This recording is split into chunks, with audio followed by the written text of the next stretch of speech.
तर नमस्कार विद्यार्थी मित्रांनो, आज या व्हिडिओमध्ये आपण प्रयोग काय आहे ते बघणार आहे। मराठी व्याकरणाचा सगळ्यात महत्त्वाचा भाग, ज्याच्यावर प्रत्येक स्पर्धा परीक्षेमध्ये कोणत्याही परीक्षेत 1 किंवा 2 मार्क असतातच। त्याच्यामुळे आज आपण हा प्रयोग जो काही चॅप्टर आहे ह्याचा आज आपण या व्हिडिओमध्ये अभ्यास करू। ओके, तर सगळ्यात आधी समजून घेऊ की नेमकं प्रयोग म्हणजे काय। तर प्रयोगाची व्याख्या आपल्याला अशी करता येईल की वाक्यातील क्रियापद, जे क्रियापद असते त्याच्यावर कर्ता आणि कर्म ह्याच्या लिंग, वचन आणि विभक्तीनुसार जर काही परिणाम होत असेल, म्हणजे जर क्रियापद बदलत असेल तर त्याला आपण प्रयोग असं म्हणतो।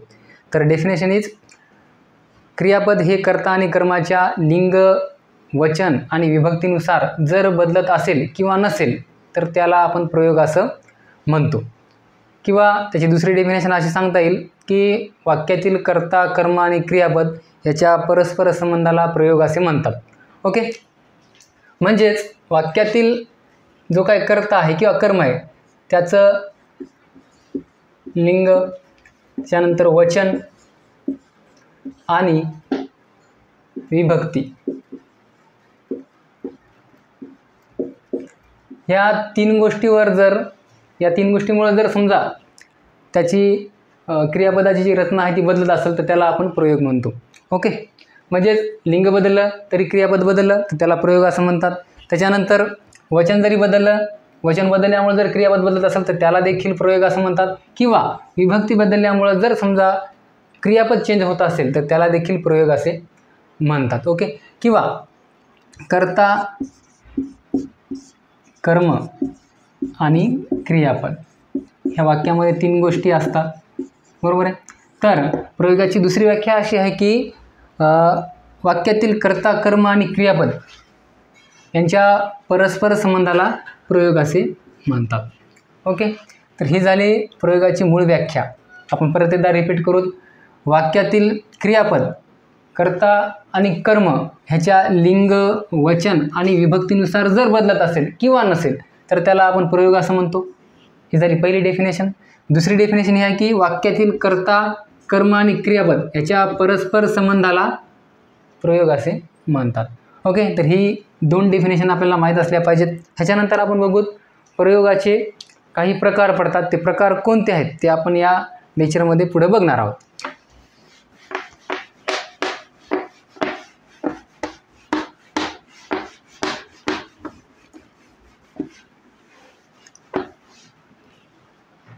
तर ते प्रयोगाचे प्रकार बघण्याआधी आपण जे काही डेफिनेशन लिहिले आहेत की वाक्यातील क्रियापद हे कर्ता आणि कर्म यांच्या लिंग, वचन आणि विभक्तीनुसार जर बदलत असेल तर त्याला आपण प्रयोग म्हणतो। तर आपण या ठिकाणी एक उदाहरण घेऊन पाहूयात। उदाहरण आपण घेऊ नंबर 1, अमित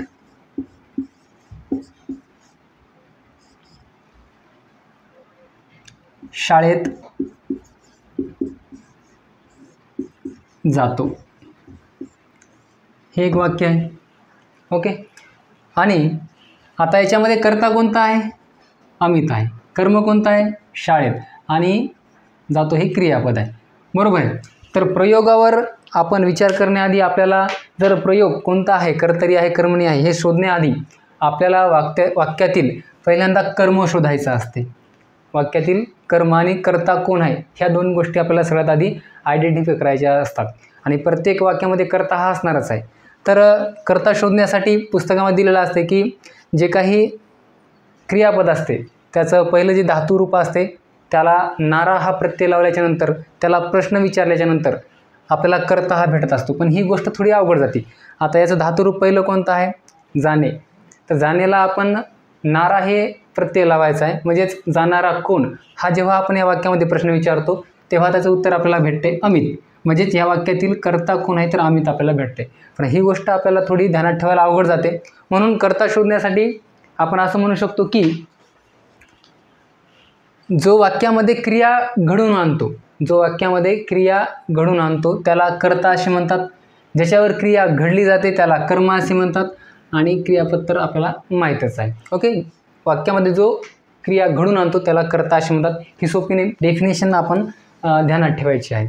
ओके, तर ह्याच्यामध्ये आपण प्रयोग बघत असताना अमित शाळेत जातो, तर मग डेफिनेशन आपल्याला काय म्हणत आहे की वाक्यातील लिंग, वचन आणि विभक्तीनुसार जर क्रियापद चेंज होत असेल त्याला प्रयोग असे म्हणतात. तर आपण आता सर्वप्रथम कर्त्याचा विचार करूत आणि कर्ता या ठिकाणी बदलून पाहूत. म्हणजेच कर्त्याचं लिंग या ठिकाणी पुरुष आहे तर याचं लिंग आपण स्त्रीलिंगी करून बघू. तर या ठिकाणी आपण अमित एवढी एखाद्या मुलीचं नाव घेऊ. तर या ठिकाणी आपण वैशाली नाव घेऊ. वैशाली शाळेत, कर्मदशा तसं ठेवू, शाळेत जाते. बघा पहिल्या वाक्यामध्ये अमित शाळेत जातो, क्रियापद काय आहे? जातो. या ठिकाणी आपण कर्ता बदलला, म्हणजेच अमित ऐवजी आपण या ठिकाणी वैशाली हे स्त्रीलिंगी या ठिकाणी लिंग घेतलेलं आहे, त्याच्यामुळे वैशाली शाळेत जाते या ठिकाणी क्रियापद चेंज झालेलं आहे. तर ह्याच प्रक्रियेला जर समजा कर्त्यानुसार क्रियापद बदलत असेल, कर्ता बदलला क्रियापद बदललं, अशी जर प्रक्रिया कोणत्याही वाक्यात होत असेल तर त्याला आपण प्रयोग असं म्हणतो. ओके, हे एक प्रयोगाचं उदाहरण. आता ह्याच्यानंतर आपण प्रयोगाच्या जे काही प्रकार आहेत ते बघू.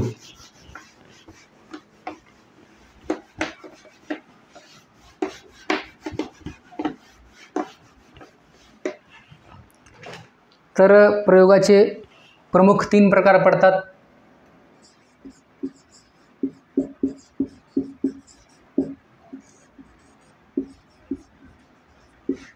नंबर 1 कर्तरी प्रयोग.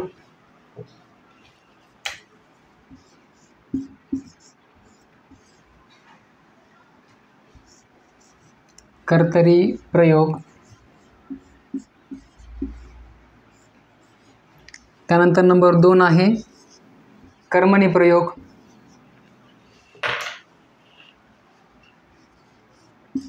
कर्मणी प्रयोग. आणि तिसरा आहे भावे प्रयोग.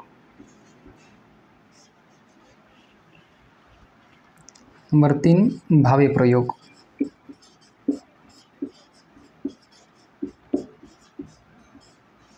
हे प्रयोगाचे प्रमुख 3 प्रकार. कर्तरी प्रयोग, त्याच्यानंतर कर्मणी प्रयोग आणि तिसरा आहे भावे प्रयोग. ओके, तर आपण सर्वप्रथम समजून घेऊत कर्तरी प्रयोग म्हणजे काय, किंवा कर्तरी प्रयोगाचा त्या वाक्यामध्ये काय गुणधर्म लागू होतो, कोणती वैशिष्ट्ये लागू होतात आणि नेमकं कर्तरी प्रयोग कशाला म्हणायचे. ओके,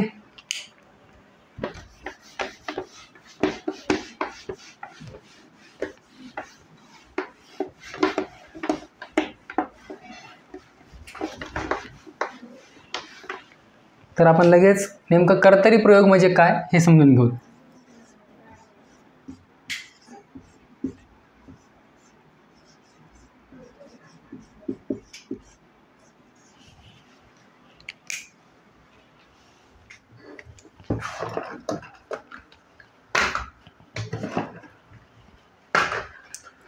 ओके, तर कर्तरी प्रयोग म्हणजे काय आपण हे सगळ्यात आधी समजून घेऊ. तर कर्तरी प्रयोग कशाला म्हणायचं आपण आधी व्याख्या बघू.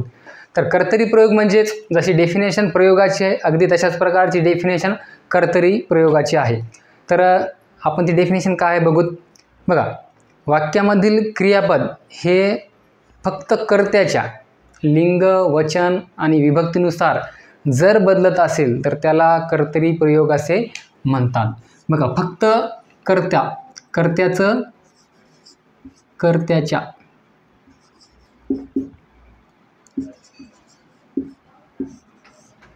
लिंग, वचन आणि विभक्ती कर्त्याच्या लिंग, वचन आणि विभक्तीनुसार जर क्रियापद बदलत असेल तर त्याला कर्तरी प्रयोग असे म्हणतात. बघा, काहीच अवघड नाही, फक्त कर्मणी प्रयोग आणि कर्तरी प्रयोग याच्यात थोडासाच बदल आहे. फक्त याच्यामध्ये आपल्याला असं सांगायला लागतं की कर्त्याच्या लिंग, वचन आणि विभक्तीनुसार जर क्रियापद बदलत असेल तर त्याला कर्तरी प्रयोग असे म्हणतात. ओके, आता ह्याच्यासमोरचं आपण याचं एक उदाहरण घेऊ. समजा आपण मगाशी जे उदाहरण घेतलेलं आहे की अमित शाळेत जातो. अमित शाळेत जातो हे काय वाक्य आहे. तर डेफिनेशन काय म्हणते, कर्त्याच्या लिंग वचन आणि विभक्तीनुसार जर क्रियापद बदलत असेल, आम्ही शाळेत जातो, कर्त्याच्या लिंग वचन आणि विभक्तीनुसार जर क्रियापद बदलत असेल त्याला आपण कर्तरी प्रयोग असं म्हणतो. तर या ठिकाणी आपण मगासारखंच या ठिकाणी अमित पुल्लिंगी आहे, तर याचा आपण स्त्रीलिंगी करून बघू. तर वैशाली शाळेत, या ठिकाणी आपण अमितऐवजी वैशाली हे कर्ता बदलल्यामुळं या ठिकाणी क्रियापद बदलणार आहे. अमित शाळेत जातो तर वैशाली शाळेत जाते, अशा प्रकारचा या क्रियापदामध्ये बदल होतो. म्हणून ह्या उदाहरणाला कर्तरी प्रयोगाचे उदाहरण आहे असे म्हणल्या जाते. ओके, तर ही डेफिनेशन पुस्तकात दिलेली आहे. ही थोडी आपल्याला हार्ड वाटत असेल तर आपण आपल्या भाषेमध्ये जर सांगायचं झालं कर्तरी प्रयोग म्हणजे काय आणि कर्तरी प्रयोग कसा ओळखायचा, तर फक्त एवढं लक्षात ठेवायचं आहे की वाक्यामध्ये जर कर्त्याला प्रत्यय नसेल, एवढंच गोष्ट ध्यानात ठेवायची आहे. याच्यानंतर दुसरं कोणतीही डेफिनेशन ध्यानात जर नाही ठेवली तरी चालते, फक्त लक्षात एवढं ठेवायचं आहे वाक्यामध्ये कर्त्याला प्रत्यय नाही, कर्तरी प्रयोग, कर्त्याला प्रत्यय नाही, कर्तरी प्रयोग, ही एकच गोष्ट ध्यानात ठेवायची, कर्त्याला प्रत्यय नाही, कर्तरी प्रयोग. याच्यानंतर बाकी आपल्याला दुसरं काहीच करायचं नाही. बघा या ठिकाणी अमित शाळेत जातो, याला हा जो काही कर्ता आहे याला प्रत्यय नाही, वैशाली याला पण प्रत्यय नाही, कर्त्याला प्रत्यय नाही, ते कर्तरी प्रयोगाचे उदाहरण आहे असं या ठिकाणी आपण डेफिनेटली सांगू शकतो. तर याच्यानंतर कर्मणी प्रयोग काय आहे आणि भावे प्रयोग काय आहे हे आपण पुढच्या लेक्चरमध्ये बघू. तोपर्यंत थँक्यू.